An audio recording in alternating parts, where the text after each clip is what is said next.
You know, retirement is often painted as this golden period of life, a time to finally relax, travel, and enjoy the fruits of decades of hard work. And while that's absolutely true for many, there's also this quiet undercurrent of rules, these so-called retirement guidelines, that seem to dictate how we should be spending our time, our money, and even our energy. But here's the thing. Just because something's been said 1,000 times doesn't mean it's right for you.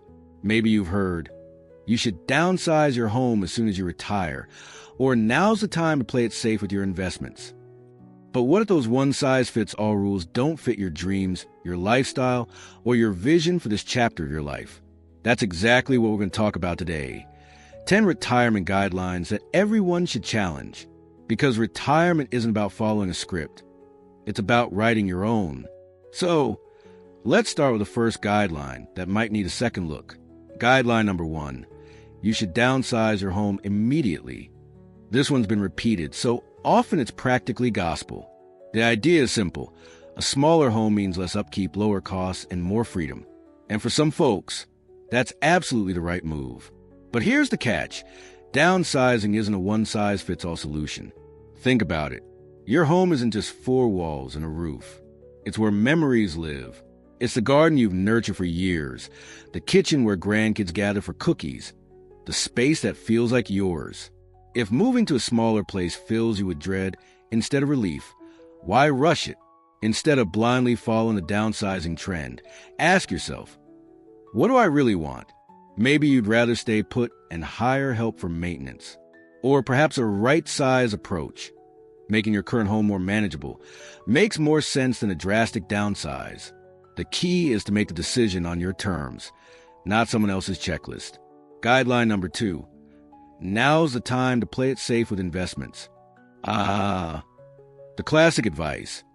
As you retire, shift your money into ultra-safe, low-risk investments like bonds or savings accounts. On the surface, it sounds logical. Protect what you've worked so hard to save. But here's the problem. Safe doesn't always mean smart. With inflation nibbling away at your savings year after year, being too conservative could actually leave you with less buying power over time. That doesn't mean you should gamble your nest egg on risky ventures, but it does mean considering a balanced approach. For example, keeping a portion of your portfolio in growth-oriented investments, like dividend-paying stocks or real estate, can help your money keep pace with inflation. The best strategy? Work with a financial advisor who understands your goals and risk tolerance, not just textbook retirement rules. And speaking of rules, let's talk about one that's deeply personal and often misunderstood. Guideline number 3. You need to stay in your hometown to be close to family. Family is everything. No argument there. But the idea that you must stay in the same town forever? That's worth questioning. Maybe your dream is to live near the ocean or in a vibrant community of fellow retirees, or even abroad where the cost of living lets you stretch your savings further. Staying put out of obligation can lead to quiet resentment, while making a move that excites you could breathe new life into your retirement. The solution? Honest conversations with your loved ones. Maybe you compromise, snowbirding for part of the year, or choosing a new home with great guest space for visits. Retirement is your time. Geography shouldn't be a cage. Now, these are just the first 3 guidelines we're challenging, but already I hope you're seeing a pattern. Retirement isn't about following someone else's rules. It's about designing a life that feels fulfilling, exciting, and authentically yours. And that's exactly what we'll continue exploring as we look at more retirement myths that might be holding you back. Because the best retirement isn't the one that looks good on paper. It's the one that feels right in your heart. So, let's keep going and uncover a few more so-called rules that might just be ready for a rethink. After all, this is your chapter. Why let anyone else write it for you? You know, one of the most beautiful things about retirement is that it's yours. No 2 retirements look the same, just like no 2 lives do. Yet somehow, we've ended up with this list of shoulds that don't always fit the unique, vibrant people we are. So let's keep challenging those assumptions, because the more we question, the more we can shape a retirement that truly reflects who we are, not who someone else thinks we should be. Guideline number 4. You should slow down and take it easy. Now, don't get me wrong, rest is important. After decades of work, You've absolutely earned the right to relax. But here's the thing, slowing down too much can actually work against you. Think about it. When you stop moving, your body feels it. When you stop challenging your mind, it gets a little rusty. And when you stop having things to look forward to, well, life can start to feel a little flat. The truth is, research shows that staying active, physically, mentally, and socially, is one of the keys to a long, happy retirement. That doesn't mean you need to run marathons, unless you want to. It could be as simple as daily walks, picking up a new hobby, or volunteering for a cause you care about. The point is, movement in all its forms keeps you young at heart. So instead of slowing down, maybe the better question is, how can I keep growing? Guideline number 5, travel is only for the early years of retirement. This one really gets me. There's this idea that travel is something you do in the first few years of retirement, while you're still young enough, and then you settle into a quieter routine. But who says, if travel lights you up, why put an expiration date on it? Maybe you do want to take those big trips early on, while you're full of energy. Or maybe you'd rather space them out over the years, giving yourself something exciting to plan and anticipate. And let's not forget, travel doesn't have to mean backpacking through Europe, unless that's your dream. It could be road trips to see family, river cruises with friends, or even exploring new corners of your own city. The key is to do it your way, on your timeline, not some arbitrary rule about when adventure should happen. Guideline number 6. You need to stick to a strict budget to make your savings last. Budgeting is important, no doubt about it. Running out of money is a real fear for many retirees, and it's smart to be mindful of spending. But here's the flip side. Being too restrictive can turn retirement into a time of worry instead of enjoyment. Money is a tool, not a master. If you save responsibly, there's room to spend on what truly matters to you, whether that's helping family, pursuing a passion, or treating yourself to experiences that bring joy. The trick is balance. Maybe it means setting aside a fun fund each month, or working with a financial planner to create a flexible spending plan that lets you enjoy today and feel secure about tomorrow. Because here's the truth, you can't take it with you. And while being careful is wise, being fearful can steal the very joy your savings were meant to provide.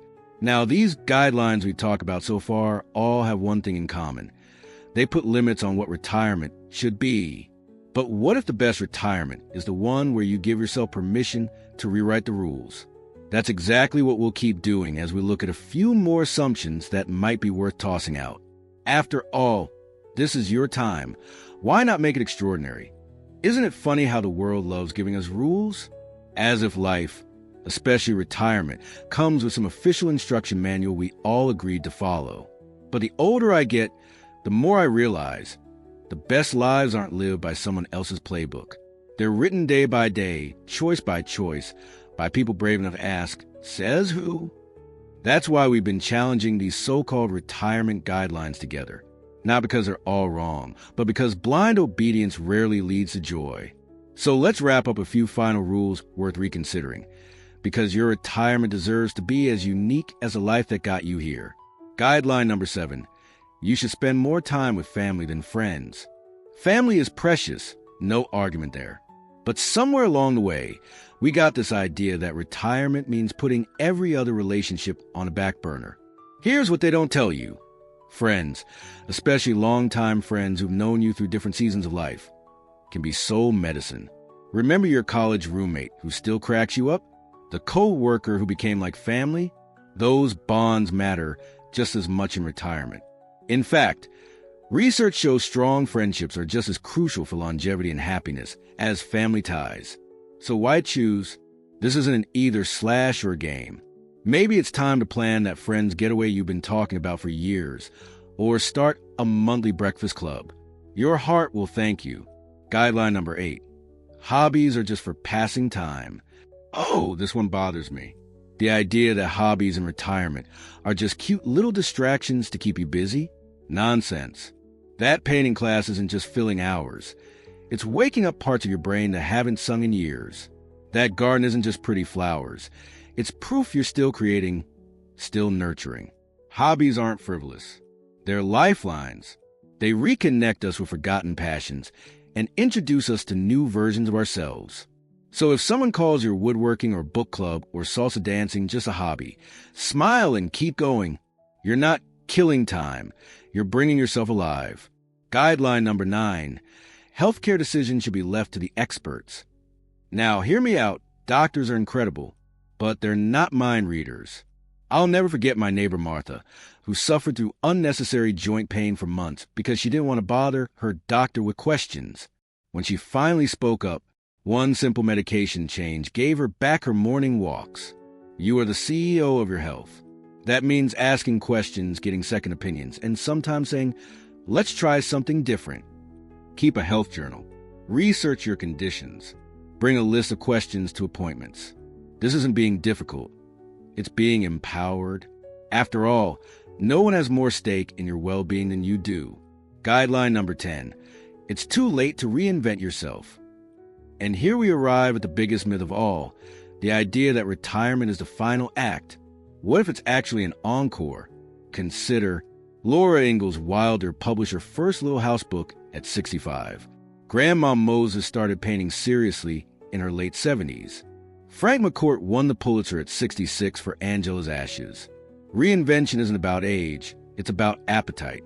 Want to learn Italian? Write that novel? Start a small business? The only expiration date on dreams is the one we invent.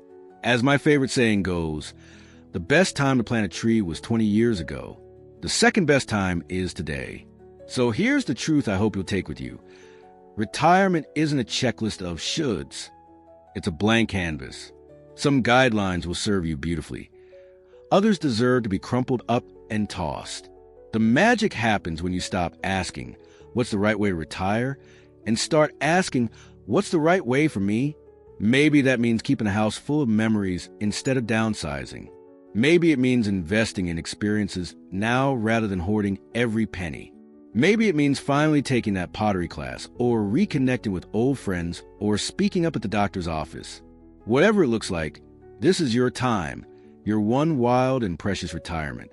I'd love to hear which guidelines you're rethinking these days. Drop a comment below. Your story might inspire someone else to rewrite their rules. And if this resonated with you, hit that like button and subscribe for more conversations like this. Because life after 60 isn't about winding down. It's about rising up. Here's to your extraordinary next chapter, however you choose to write it.